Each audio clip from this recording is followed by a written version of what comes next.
जब कोई बात बिगड़ जाए, जब कोई मुश्किल पड़ जाए, तुम देना साथ मेरा हो हमनवा, तुम देना साथ मेरा हो हमनवा।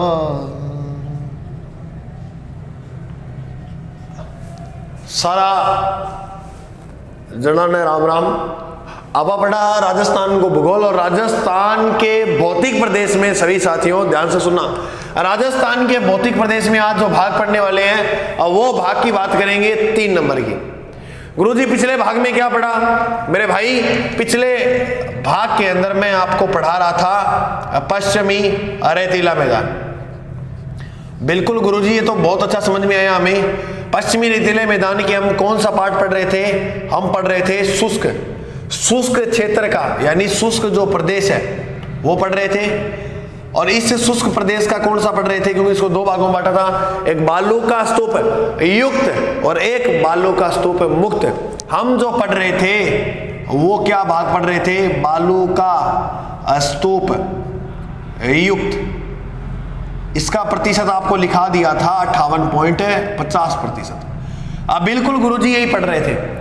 कल जितना भी प्रकार का अपने बालू का स्तूप बने राजस्थान में बे जाना, अब के जाना गुरुजी? तो देखो मावट मुवट वर्षाकाल सारी देखी नहीं। हाँ, अब आपके सामने एक नाम आएगा भूबड़िया, भूबड़ियो।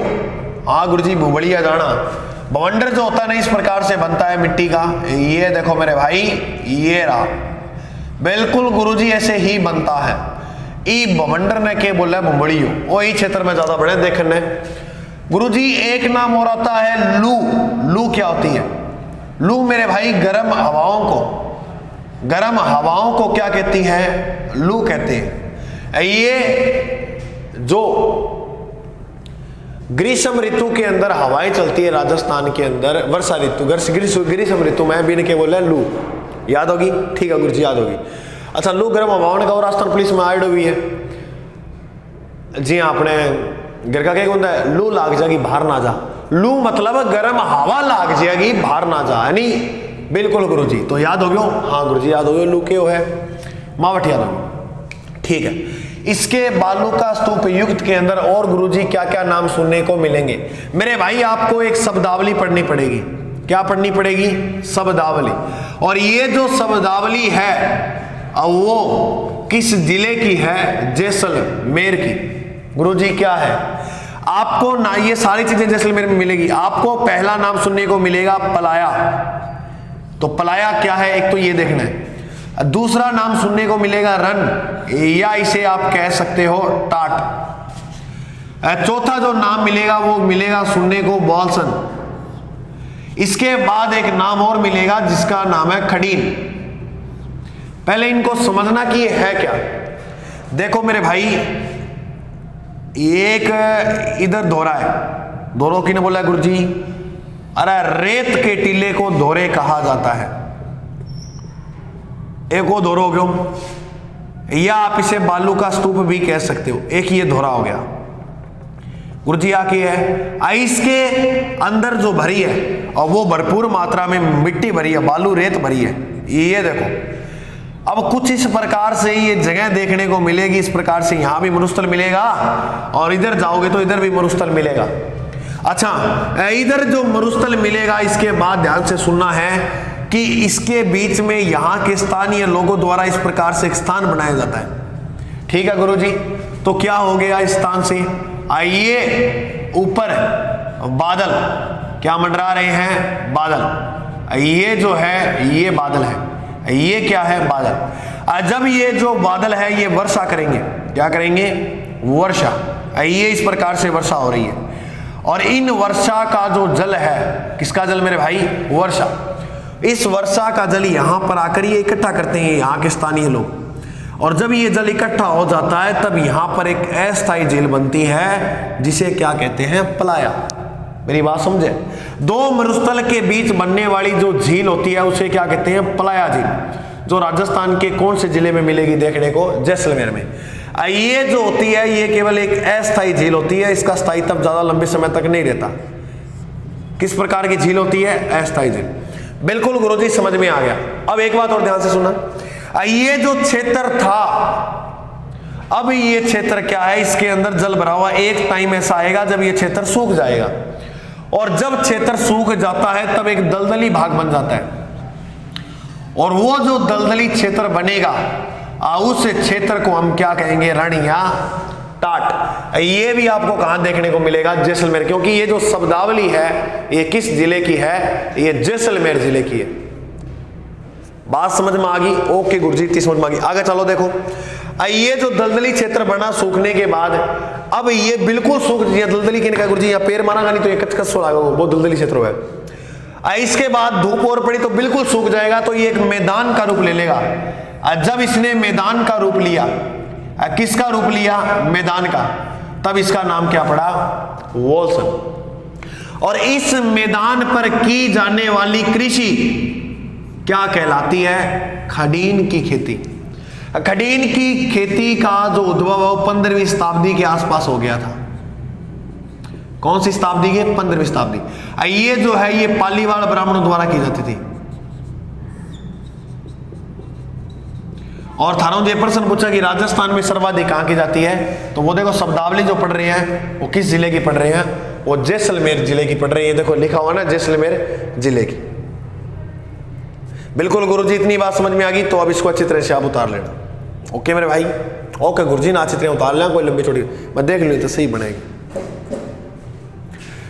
कितनी दर्द भरी है तेरी मेरी प्रेम कहानी, सात समंदर जितना अपनी आंखों में है पानी।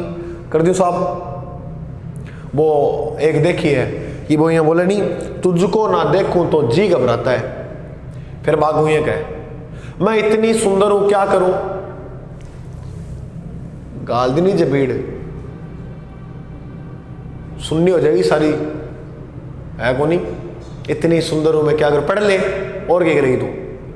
ऑफिसर बनो, ये इस कामों में क्या पड़ा है को नहीं। चलो जो भी है बोल दो।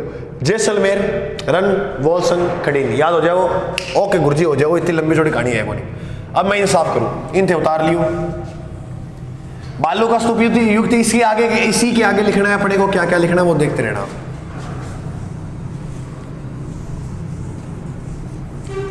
अच्छा गुरुजी, इसी के आगे क्या? अभी बालू का स्तूप आपको मैं युक्ति पढ़ा रहा हूं, मुक्त में बड़ा नहीं हुआ आगे इसके, ठीक है। इसमें आपको नाम सुनने को मिलेगा एक नेहड़। नेहड़ गुरुजी क्या होता है बताएंगे मेरे भाई। फिर आपको एक नाम सुनने को मिलेगा बावड़ी। बावड़ी गुरुजी क्या होती है? फिर आपको नाम सुनने को मिलेगा कुई। ये वर्षा के एक स्रोत हैं। बाकी थाना में जब वो कराऊंगा सिंचाई परियोजना तब सारे वो लिखवा दूंगा वहां, एक बार इनको थोड़ा सा देख लो। यहाँ नेहड़ को कहा जाता है जल का समुंदर। जल का समुद्र किसे कहा जाता है? नेहड़ को। बावड़ी सीढ़ीदार कुआं होता है मेरे भाई। सीढ़ीदार जो कुआं होता है उसे क्या कहते हैं? बावड़ी। राजस्थान की सबसे प्राचीन बावड़ी कौन सी है? तो प्राचीन जो बावड़ी है वो है आबानेरी, दौसा के अंदर। आबानेरी दौसा में जो बावड़ी बनी है उस बावड़ी का नाम है चांद बावड़ी। क्या नाम है मेरे भाई? चांद बावड़ी। चांद बावड़ी राजस्थान की सबसे प्राचीन बावड़ी है। ओके बिल्कुल गुरुजी, याद हो जाएगा। चांद बावड़ी को भूल भलैया बावड़ी भी कहा जाता है। ये सीढ़ियां यहाँ जिया थे, चढ़ो अठाई को ला, किसी चढ़ गया किसी उतर गया। तो भूल भलैया बावड़ी किसे कहते हैं? चांद बावड़ी को। कोई क्या है? ये तालाब के पास बनी होती है। किसके पास बनी होती है? तालाब के पास। एग्जाम में इसका प्रश्न पूछा गया था कि इसका उपनाम क्या है मेरे भाई? आइस को बेरी के नाम से भी जाना जाता है। किस नाम से? बेरी। ओके, इतनी गल समझ में आ गई बिल्कुल। तो इसको बेरी के नाम से भी जाना जाता है। ये सारी बात आप देख लिया। बी का बात, तानव काल में पढ़ाई ही सेवण घास। हाँ गुरुजी पढ़ाई थी। देखो सेवन घास जो है वो मोहनगढ़ से पोखरण तक फैली एक भूगर्भिक जल पट्टी है। ये जो है ये क्या है, भूगर्भिक, कल लिखवा दी थी ना बात, जल पट्टी। इस भूगर्भिक जल पट्टी की उसमें ऐड करना है एक बात की इसकी खोज जो किसी वो 2007 के अंदर कादरी संस्था ने की थी, कादरी संस्था के वैज्ञानिकों ने की थी। और कादरी संस्था का जो मुख्यालय है वो कहां पर बना है, जोधपुर के अंदर। कादरी संस्था के वैज्ञानिकों ने 2007 में खोज की थी किसकी, भूगर्भिक जल पट्टी। यहां से यहां तक इसकी जो कुल लंबाई है वो कितनी है मेरे भाई, 80 किलोमीटर। और इसी मैदान के अंदर ये जो मैदान बना है यहां से लेकर यहां तक यही पाई जाती है सेवन घास। और यहां पर अनेक और प्रकार की घास और पाई जाती है। कौन कौन से प्रकार की घास पाई जाती है, तरड़गम भी कह दो, अंजन,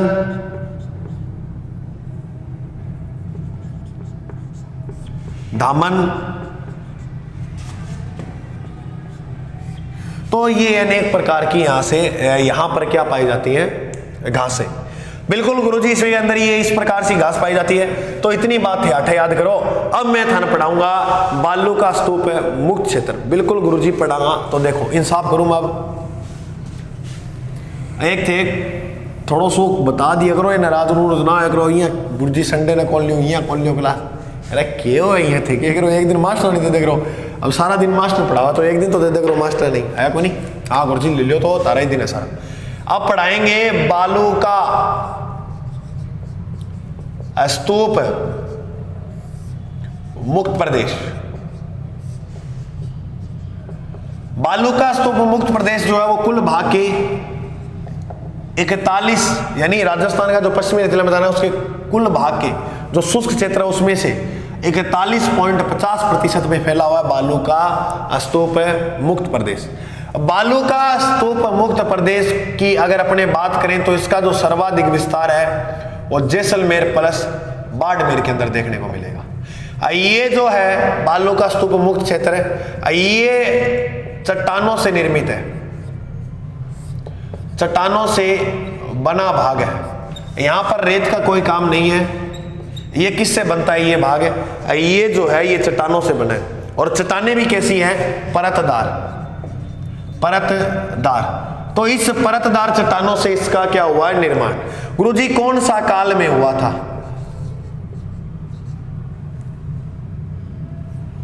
टर्शियर से प्लेस्टोसीन काल के मध्य इसका क्या हुआ था, निर्माण। इन चट्टानों का जो निर्माण हुआ था वो टर्शियर से प्लेस्टोसीन काल के मध्य होता है बालू का स्तूप। और इसी प्लेस्टोसीन काल के अंदर शिवालिक हिमालय का भी निर्माण होता है। हिमालय की 4 श्रेणियां, और जो शिवालिक हिमालय है वो हिमालय की बाहरी व अंतिम श्रेणी माना जाता है। और ये कितने नंबर की श्रेणी है, चौथी श्रेणी। चौथी श्रेणी कौन सी है, शिवालिक हिमालय। इतनी बात याद हो जाएगी। हाँ सबसे नवीन ही है क्योंकि प्लास्टोसिन काल के अंदर बनी है। ठीक है गुरुजी, याद हो जाएगा।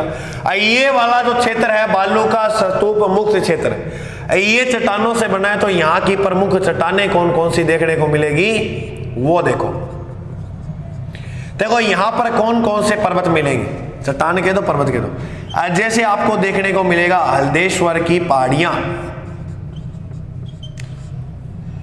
ये कहां है, ये पीपलुद स्थान पड़ता है बाड़मेर के अंदर। पीपलुद स्थान कहां पड़ता है, बाड़मेर में। इसी पीपलुद को कहते हैं मारवाड़ का लघु माउंट आबू। मारवाड़ का लघु माउंट आबू किसे कहा जाता है, और वो कहते हैं पीपलुद नामक स्थान जो कहां पड़ता है, बाड़मेर। यहीं पड़ता है ग्रेनाइट पर्वत। ग्रेनाइट पर्वत भी कहां देखने को मिलेगा, बाड़मेर में। जबकि मेरे भाई आपसे प्रश्न पूछ ले, क्या गुरुजी ग्रेनाइट सिटी किसे कहते हैं, तो ग्रेनाइट जो सिटी कहा जाता है वो जालोर को कहते हैं। किसे कहते हैं? जालोर। हो जाएगी इतनी बात याद, बिल्कुल गुरुजी हो जाएगी। इसके बाद आपसे पूछा जाएगा हल्देश्वर। हल्देश्वर पढ़ी पढ़ लिया? हाँ गुरुजी हल्देश्वर पढ़ लियो। तो बी का बात है याद रखनो आठ है सुंदा पर्वत। सुंदा जो पर्वत है वो कहां पर है? वो जालोर के अंदर है। यहां लगा था राजस्थान का प्रथम रोपवे। गुरुजी कब लगा? 2006 के अंदर सुंदा माता को मंदिर है बिन्न लागो। तो 2006 में राजस्थान का प्रथम रोपवे लगा था जालोर के अंदर। दूसरा लगा करनी माता का मंदिर पिछोला झील का करना उदयपुर में। तीसरा लगा था सावित्री माता के मंदिर के पास। दूसरा 2008 में लगा, तीसरा 2016 के अंदर लगा, और 2 निर्माणाधीन है। जयपुर के अंदर है एक और एक सिरोही के अंदर है। जयपुर में सामोद मंदिर हनुमान जी का है, सामोद जयपुर में हनुमान जी का मंदिर है, और इधर रघुनाथ जी का मंदिर माउंट आबू के अंदर है। ठीक है गुरुजी उतार ले। हाँ कोई लंबी चौड़ी। तो बालों का स्तूप मुक्त प्रदेश के अंदर। देखो मुक्त है तो चट्टाने मिलेंगे, तो चट्टाने वाले भाग ये सारे अपनों ने लिख लिए। ठीक है, इसके बाद मैं थोड़ी सी बातें और बताता हूं। जैसे ये घास आई, हाँ घास हो, एक बात और याद रखो बच्चे, घास पढ़ाई नहीं, इनमें घास रहा बुर घास। हाँ गुरुजी आता है, नाम भी सुना हुआ है। तो वो देखो क्या है, एक नाम सुनने को मिलेगा बुर घास। मरुस्थल की सबसे सुगंधित घास को क्या कहते हैं? बुर घास। मरुस्थल की जो सुगंधित घास होती है उसे क्या कहा जाता है? बुर घास। एक गुरुजी मरु विकास कार्यक्रम भी है। कौन सा कार्यक्रम है? मरु विकास कार्यक्रम। ये 1976 में शुरू हुआ। राज्य के 16 जिलों में संचालित है। कितने जिलों में है? 16 में। एक नोट लगा के और लिखियो, राजस्थान पुलिस में ऐड है डांग विकास कार्यक्रम। डांग जो क्षेत्र है ना, डांग क्षेत्र विकास कार्यक्रम।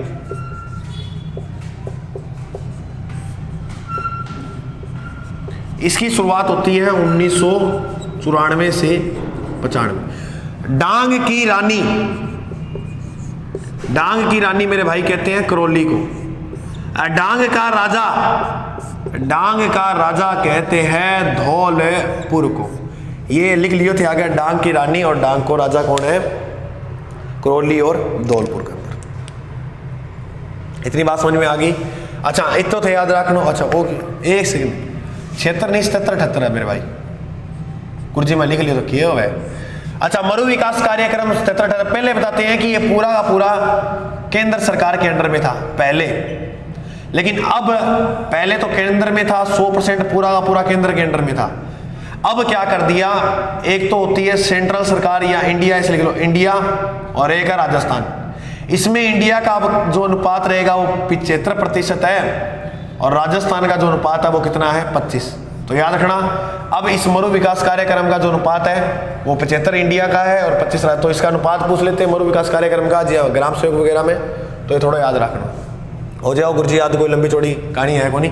ठीक है, अब ये होने के बाद बालू का मुक्त भी प्रदेश हमारा पूरा हो जाता है, कोई लंबी चौड़ी कहानी इनमें नहीं है। अब मैं आपको फिर दोहरा के चलता हूं, लेकर चलता हूं कहां? उसी दौर के ऊपर। अब देखो इधर बात ध्यान से सुनना, ये इस प्रकार से हमारा जो था रेतीला मैदान 25 सेंटीमीटर वर्षा रेखा इसको कितने भागों में बांटती है? 2 भागों में। 1 मिनट, ये इस प्रकार से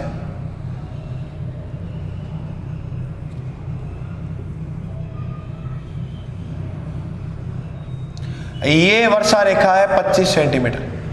25 सेंटीमीटर वर्षा रेखा, इसको 2 भागों में।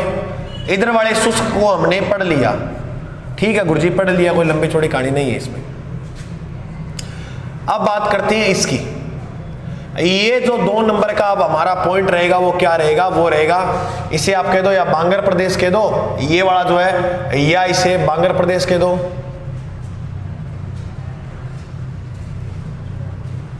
या आप इसे कह सकते हो बांगर प्रदेश, या इसके अलावा आप कह दो अर्ध शुष्क। ये इधर वाला शुष्क था वो क्या हो गया? अर्ध शुष्क, अर्ध शुष्क। अर्ध शुष्क को कितने भागों में बांटा गया है? 4 भागों में। एक भाग जो है वो इस प्रकार से ये है, दूसरा भाग ये वाला, और तीसरा भाग, अरे बोलो नहीं, तीसरा भाग ये वाला। मेरे को 1 मिनट में आयो, देख ही रहा, 1 मिनट में आ रहा हूं, रोक के रखना। इसको कहते हैं घग्गर का मैदान, क्योंकि हटा घग्गर नदी है, घग्गर बेसिन के दो, घग्गर बेसिन। इसे कहा जाता है शेखावाटी प्रदेश। इसे नागौर के अंदर फैला, इसलिए इसे कहते हैं नागौरी उच्च भूमि। नागौरी उच्च भूमि। बांगर, राजस्थान बांगर है इसका नाम, बांगर प्रदेश, तो इसको भी कहते हैं शेखावाटी को भी, इसका राजस्थान बांगर है, ठीक है, राजस्थान बांगर प्रदेश। इसे कहते हैं लूनी बेसिन, क्योंकि लूनी नदी बनाती है, या इसको आप कह दो गोडवाड़, गोडवाड़ प्रदेश। गोडवाड़ प्रदेश हो गया 4 नंबर, 3 नंबर हो गया नागौरी उच्च भूमि, 2 नंबर हो गया शेखावाटी, 1 नंबर हो गया घग्गर का मैदान। तो 1 नंबर घग्गर का मैदान, 2 नंबर शेखावाटी प्रदेश, 3 नंबर नागौरी उच्च भूमि, 4 नंबर लूनी बेसिन, या इसे गोडवाड़। इसे नाली क्षेत्र भी आप मेरे भाई बोल सकते हो, नाली, क्योंकि घग्गर नदी के प्रवाह के क्षेत्र को नाली कहते हैं, लूनी नदी के प्रवाह के क्षेत्र को, प्रवाह मतलब जिन्हें जिन्हें भी ने बोला गोडवाड़। तो ये जो 4 भाग है, अब ये उन 4 भाग में सबसे पहला जो भाग क्या था? घग्गर का मैदान, दूसरा शेखावाटी, तीसरा नागौरी उच्च भूमि, चौथा गोडवाड़। सबसे पहले मेरे भाई हम पढ़ते हैं घग्गर का मैदान। अब थाना विश्वास को नहीं होगा, ये जो क्लास है, अब देखो ना गुरुजी रोज के डालो, मेरा दिल जाना कि मैं क्या थारे तक आप वीडियो पहुंचाऊं। मेरे भाई विश्वास करो, आपको पूरा करवा दूंगा, तो घबराया करो मत। अब जी की क्लास रिकॉर्ड करो ना, बस सुबह 9:30 बजे करो, बी टाइम क्लास होटे में वो टापर आ गया। अब जो टाइम हुआ है ना वो 6:30 बज गए। अब देखो शाम का 6:30 सुबह किन्ने, अब इनको दोनों को कहीं जुड़वाऊंगा, उसके बाद आपको अपलोड करूंगा। तो कई बार लेट हो जाने तो थे, गुलगुलो नाराज ना आया करो, कोई लंबी चौड़ी कहानी को नहीं हो जाए। तो देखो संघर्ष भरी जिंदगी में टाइम चलता रहता है ऐसे, है ना। घग्गर का जो मैदान है वो कौन सी नदी बनाती है? घग्गर की नदी, बिल्कुल। यहां आपको एक नाम सुनने को मिलेगा, बग्गी। तो घग्गर का मैदान में बग्गी क्या है? तो मेरे भाई याद रखना, उपजाऊ मिट्टी के क्षेत्र को क्या कहते हैं? उपजाऊ मृदा के क्षेत्र को बग्गी कहा जाता है। यहां उपजाऊ मिट्टी कौन सी है गुरुजी? यहां की जो मिट्टी है वो खच्चारी मृदा है। यहां मृदा कैसी पाई जाती है? खच्चारी। गुरुजी इस मृदा पर यहां पर फसल कौन कौन सी होती है? देखो मेरे भाई यहां पर आपको गेहूं भी देखने को मिलेंगे, चावल भी आपको यहां देखने को मिलेगा, कपास भी देखने को मिलेगा, इसके अलावा गन्ना भी देखने को मिलेगा। बिल्कुल गुरुजी याद रखियो, ठीक है। हाँ गुरुजी हो जाओ। घग्गर के बाद 2 नंबर पे हमने, अच्छा ये कौन सी नदी बनाती है गुरुजी? अभी आपने बताया कि घग्गर नदी। ये मैदान कौन सी नदी? घग्गर है। एक बात याद रखना, जो घग्गर नदी है अब वो जब उफान में होगी तो बाढ़ कहां पर आएगी? ये तेज होगी तो बाढ़ कहां आएगी? तो जो बाढ़ आएगी वो मेरे भाई आएगी हनुमानगढ़ जंक्शन में। हनुमानगढ़ जंक्शन, जानोनी जंक्शन, हाँ गुरुजी गेड़ा भी, हाँ तो ठीक है। बाढ़ आओगी हनुमानगढ़ जंक्शन में। 2 नंबर है शेखावाटी।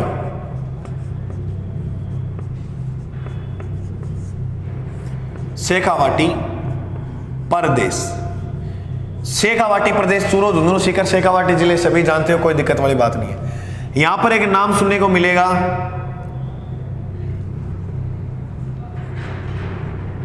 जोहड़। जोड़ वो अपनो जोड़ हो नहीं, एक वो जो हम देखा जो अपना घर करना है देखने ज्यादा मात्रा मिले, वो जोड़ हो नहीं, वो जोड़ हो है, वो जोड़ है। कृषि के लिए खोदे गए कच्चे कुएं को क्या कहते हैं गुरुजी? जोड़ क्या? बिल्कुल मेरा भाई जोड़ क्या। एक आपको यहां नाम सुनने को मिलेगा सर। मरुस्थल के अंदर जल बहराव के क्षेत्र को, जल बहराव के क्षेत्र को क्या कहते हैं? सर। समझ में आयो? जोड़ के है, कृषि के लिए खोदे गए कच्चे कुएं, जोड़। सर क्या है? मरुस्थल, जल मरुस्थल में जल बहराव के क्षेत्र को जोड़। और फिर मैं था नहीं हूं पहला वाला भाग में बतायो बीड़। बीड़ क्या? बीड़ी कौन? बीड़, बीड़ घास का मैदान ने किया गया बीड़। मैं वो देखे मैं इतनी सुंदर हूँ, क्या करोगे, था बताया नहीं तो बीड़ी पी ले और क्या करेगी तू। तो बीड़ किसे कहते हैं? घास के मैदान को। बिल्कुल गुरुजी, घास के मैदान शेखावाटी क्षेत्र में। जिला पूछे प्रॉपर तो याद रखना झुंझुनू। झुंझुनू के अलावा और भी क्षेत्र में आपको देखने को मिलेगी। गुरुजी और शेखावाटी हो माने याद आ गयो। लेकिन याद ही रखना शेखावाटी के अंदर दो नाम और सुनने को मिलेंगे गुरुजी। क्या पर एक नाम आपको सुनने को मिलेगा इसमें, शेखावाटी में दो नाम याद रखना। एक नाम सुनने को मिलेगा खादर, बांगर नाम सुनने को मिलेगा, लेकिन खादर मैं इसी के साथ बता रहा हूं ये क्या होते हैं। देखो, दुनिया की सबसे उपजाऊ मिट्टी है जलोढ़। तो पुराने जलोढ़ मैदान को क्या कहते हैं? बांगर। और नवीन जलोढ़ मैदान को क्या कहते हैं? खादर। गुरुजी समझा कौन? देख मेरे भाई, ये कोई नदी बह रही है। अब नदी बहेगी अपने साथ तो कुछ लाएगी, नदी लेकर आई अपने साथ उपजाऊ मिट्टी। ये जो उपजाऊ मिट्टी थी, दुनिया की सबसे उपजाऊ मिट्टी कौन सी है? जलोढ़। कौन सी है? जलोढ़।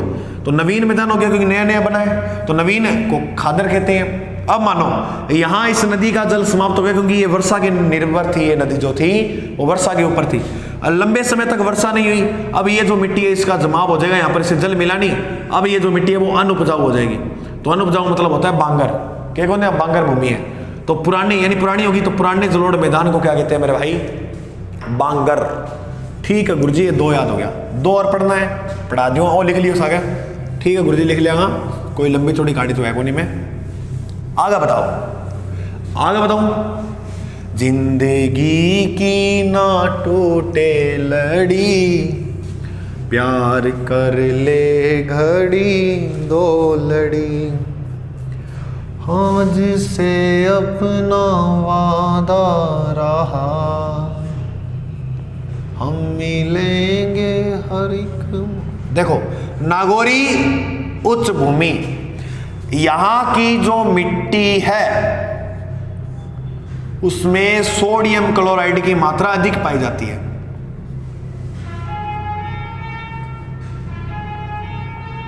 किसकी मात्रा अधिक पाई जाती है? Sodium chloride. उच्च भूमि पे ही यहां देखने को मिलती है आपको बांका पट्टी, नागौर वाले क्षेत्र में। इसे ही कहा जाता है कुब्बड़ पट्टी, इसे ही कहते हैं हॉच बेल्ट। एक ही नाम है सारा। ये प्रश्न भी आ गया कि कहां देखने को मिलेगी। मेरा भाई नागौर का नाम सुनता है तो नागौर ही करके आता, नहीं, एक जिला और याद रखना इसके साथ में, अजमेर।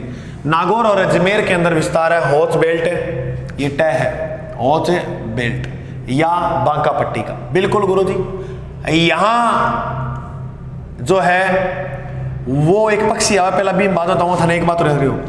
कुब्बड़ पट्टी में एक रोग की अधिकता देखने को मिलती है, उस रोग का नाम है फ्लोरोसिस।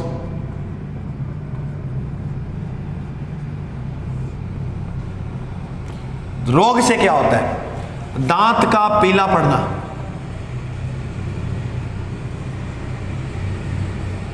दांतों का पीलापन,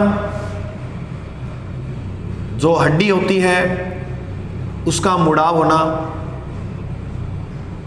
तो ये चीज देखने को मिलती है इस फ्लोरोसिस रोग। नागौर वाला जगह पूरा झुकाव कर लिया, शरीर में पूरा झुक जाए वो, और दांत पीला।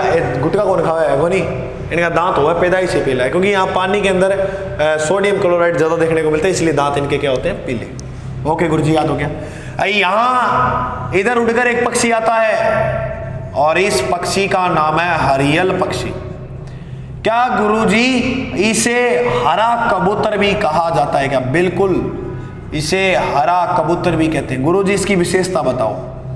अब विशेषता ये है कि ये कभी जमीन पर पांव नहीं रखता, जमीन पर पांव नहीं रखता। कौन सा पक्षी नहीं रखता? हरियल।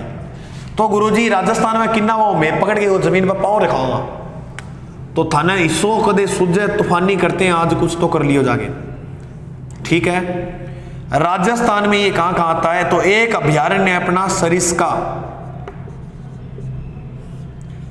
और सरिस्का जो अभयारण्य है वो राजस्थान का अलवर जिला के अंदर है।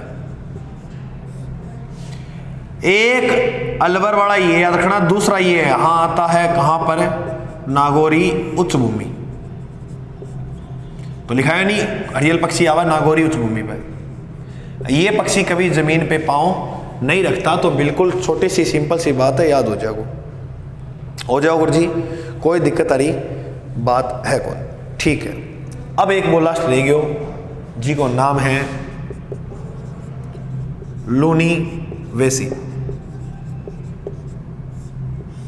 इसे एक उपनाम से और जानते हैं,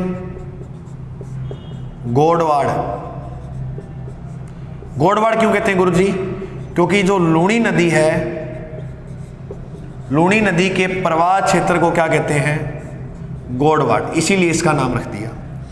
इसी लूनी नदी को कहते हैं मरुस्थल की गंगा। मरुस्थल की गंगा मेरे भाई किस नदी को कहते हैं? लूनी को। लूनी नदी जब उफान में होगी तब बाढ़ कहाँ आएगी? घग्गर होती तो हनुमानगढ़ जंक्शन है, इसकी जो बाढ़ आएगी वो आएगी बालोतरा। कहाँ आएगी? बालोतरा। और बालोतरा कट पड़ा है गुरुजी, बालोतरा बाड़मेर में पड़ा है। किन पड़ा है? बाड़मेर। ओ सिंपल सो सुनो सो, पश्चिमी रेतीला मैदान कंप्लीट करवा दिया। अभी कंप्लीट टॉपिक को नहीं हो मेरे भाई, पश्चिमी रेतीला मैदान हुआ है, ठीक है, बाकी पढ़ लेंगे आगे। और यहाँ ज़्यादा याद करो, पढ़ो, मेहनत करो, सफलता मेरे भाई जरूर मिलेगी। यहाँ ना कर करो ये जी अलार्म लगाओ सवेरे 4 बजे उठना ही है। पहले तो तने कुछ दिन जागने के लिए उठना पड़ेगा। गुरुजी के बोल गया, वास्तविकता है। पहला कई दिन थे उठते ही जी अब थे सुबह को रूटीन बनाना चाहोगे गुरुजी, सुबह उठ के पढ़ागा, तो सुबह के रूटीन में क्या है कि अचानक एकदम ना पढ़ना शुरू करो। गुरुजी क्या समझा को नहीं, मान लो उठे और तमच के हूँ अकबर यहाँ से गया वहाँ से गया, ऐसे नहीं। 10 दिन थे उठो, चाहे फोन चला लो उठ के सवेरे, लेकिन जागने के लिए उठो। बात समझ में आ गई? ठीक है गुरुजी। हाँ, तो भी यहाँ थोड़ा सा सिस्टम, बाकी कभी पढ़ लियो जी करे सारो, जल्दी रात में पढ़ो दिन में पढ़ो, पढ़ने वाला जॉब लग जाएगा। जो फर्स्ट रैंक मारते हैं उसे भी भाई 24 घंटे मिलते हैं, 26 किसे नहीं मिलते। थाने 24 मिले है, बहुत पर्याप्त है। मेहनत कर मेरे भाई, 7 लग के हम करवा रहे हैं, बाद में कल और आएंगे हमसे बेहतर पढ़ाने वाले, है या नहीं है? तो ये चीज़, आपसे बेहतर पढ़ने वाले आएंगे तो हमसे बेहतर पढ़ाने वाले भी आ जाएंगे। इसीलिए बढ़िया मेहनत करो, यही समय है सफलता की दास्तान लिखने का। मिलते हैं अगले भाग में। चैनल पे नए हो तो सब्सक्राइब कर लेना। जय हिंद। शेयर वेयर करो, थारो जी करे तो बढ़िया लगे तो कर दे करो शेयर सूर ना के न पड़े। ओके।